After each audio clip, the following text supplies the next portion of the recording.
Hello everyone, welcome to life I study. और मैं Anjali life I study channel पर आपका स्वागत करती हूँ। आज के इस वीडियो में हम राज्य कार्यपालिका का सेकंड पार्ट यानी राज्यपाल से संबंधित जो अनुच्छेद हैं उनके वर्णन को कवर करेंगे।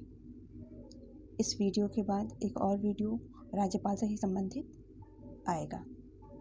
तो चलिए फिर क्वेश्चंस शुरू करते हैं। पहला क्वेश्चन है, कोई भी विधेयक राज्यपाल के हस्ताक्षर के बिना कानून नहीं बन सकता। कोई भी विधेयक राज्यपाल के हस्ताक्षर के बिना कानून नहीं बन सकता। यह राज्यपाल की विधायी शक्तियों के अंतर्गत आता है। इसमें आता है यह राज्यपाल की विधायी शक्तियों के अंतर्गत आता है। यह अनुच्छेद 200 में इसका वर्णन किया गया है। इसका उल्लेख कहाँ पर है? अनुच्छेद 200 में किया गया है। राज्यपाल जब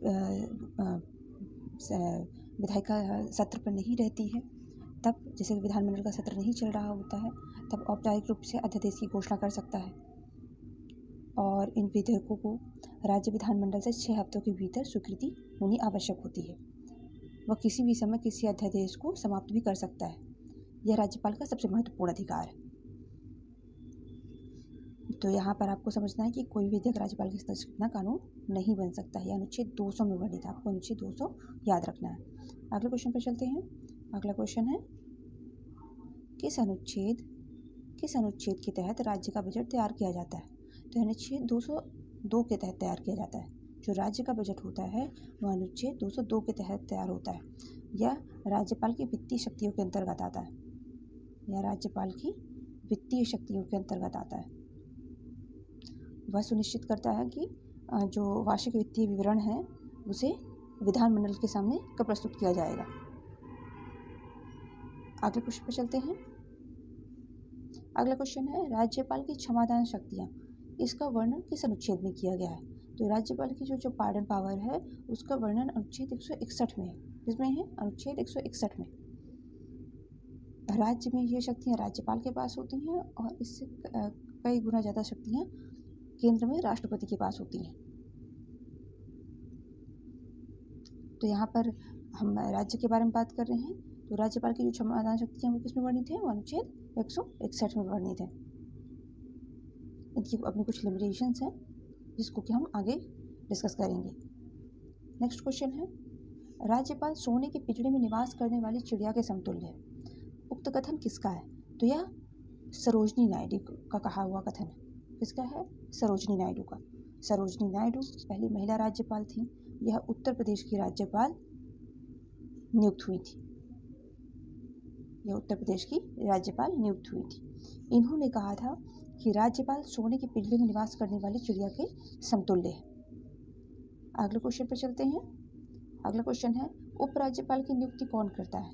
हमारे संविधान में उपराज्यपाल का प्रावधान वर्णित नहीं है, लेकिन जो केंद्र शासित प्रदेश है जैसे कि जम्मू कश्मीर, लद्दाख, दिल्ली, चंडीगढ़, यहाँ पर उपराज्यपाल नियुक्त किए जाते हैं। जैसे कि जम्मू कश्मीर में श्री मनोज सिन्हा हैं, लद्दाख में राधाकृष्ण माथुर अपॉइंट किए गए हैं। तो ये इनकी नियुक्ति कौन करता है? या राष्ट्रपति करते हैं। अगले क्वेश्चन पर चलते हैं।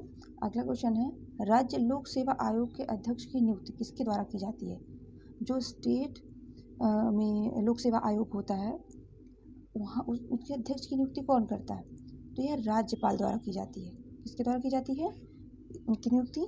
राज्य लोक सेवा आयोग के अध्यक्ष की नियुक्ति राज्यपाल द्वारा की जाती है। अब बात आती है कि इनकी नियुक्ति किस अनुच्छेद के तहत की जाती है।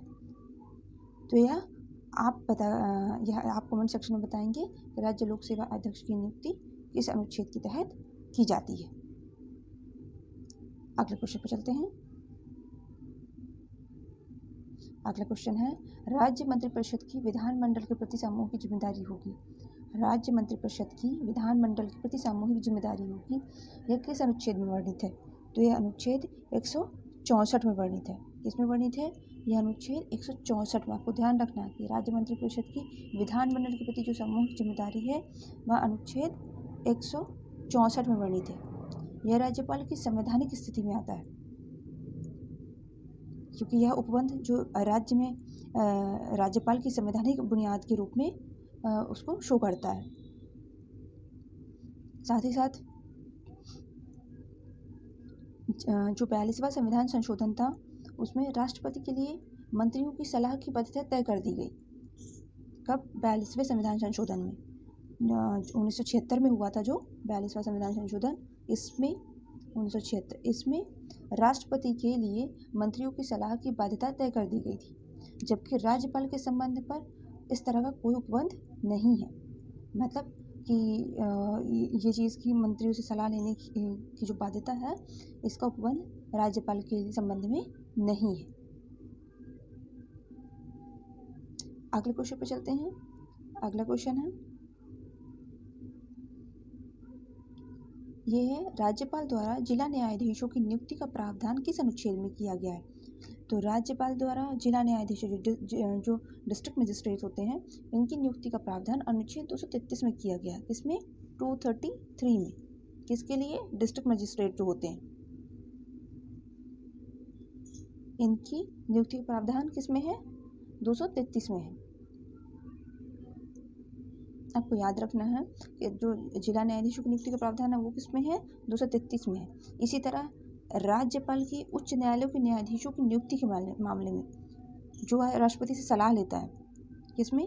राज्यपाल उच्च न्यायालय यानी हाई कोर्ट के जो न्यायाधीश होते हैं, जज होते हैं, उनकी नियुक्ति के मामले में राष्ट्रपति से जो सलाह लेता है, इसका वर्णन किस में है? इसका वर्णन अनुच्छेद 217 में है। आपको ध्यान रखना है, जो हाई कोर्ट के जज हैं उनकी नियुक्ति से संबंधित जो सलाह राष्ट्रपति से लेता है, इसका वर्णन किस में है? इसका उल्लेख 217 में है, अनुच्छेद 217 में है। और जो जिला न्यायाधीशों की नियुक्ति है वो किस में है? वो अनुच्छेद 233 में बताई गई है। अगले क्वेश्चन पर चलते हैं। अगला क्वेश्चन है, राज्यपाल द्वारा किसी विधेयक को राष्ट्रपति के विचार हेतु सुरक्षित रख लेना। कोई विधेयक है, राज्यपाल उसको राष्ट्रपति के विचार के लिए सुरक्षित रख लेता है, इसका उल्लेख किस अनुच्छेद में किया गया है? तो इसका उल्लेख अनुच्छेद 201 में किया गया है। किसमें किया गया है? अनुच्छेद 201 में। राज्यपाल द्वारा किसी विधेयक को राष्ट्रपति के विचार हेतु सुरक्षित रख लेना, किसी विधेयक को आरक्षित रख लेना, ये किस में है? ये राज्यपाल के संवैधानिक अधिकारों में से है। और ये किस में बताया गया है? ये जो संवैधानिक विवेकाधिकार है, ये अनुच्छेद 201 में बताया गया है। इन पर कोई प्रश्न नहीं उठा सकता। साथ ही साथ राज्य में राष्ट्रपति शासन की सिफारिश करना, ये भी संवैधानिक विवेकाधिकार में आता है। उसके सिवा राज्य के जो विधान परिषद है, राज्य की विधान परिषद एवं प्रशासनिक मामलों में मुख्यमंत्री से जानकारी प्राप्त करना, यह भी राज्यपाल की संवैधानिक विवेकाधिकार में आता है। ये जो विधेयक को राष्ट्रपति के विचार हेतु सुरक्षित रख लेना, ये किस में है? अनुच्छेद 201 में। अब बात करते हैं अगले क्वेश्चन की। तो अगला क्वेश्चन है, राज्यपाल की अध्यादेश जारी करने की जो शक्ति है, राज्यपाल के अध्यादेश जारी करने की शक्ति किस अनुच्छेद के तहत प्रदान की गई है? तो यह अनुच्छेद 213 में है। किस में है? यह अनुच्छेद 213 में है। राज्यपाल की अध्यादेश जारी करने की शक्ति अनुच्छेद 213 में है। इसके पैरेलल में है ये चीज़ें प्रेसिडेंट के साथ भी चलती हैं, जिसको हम आगे कवर करेंगे। लेकिन राज्य में राज्यपाल की अध्यादेश जारी करने की शक्ति है, वो किस में है? अनुच्छेद 213 में है।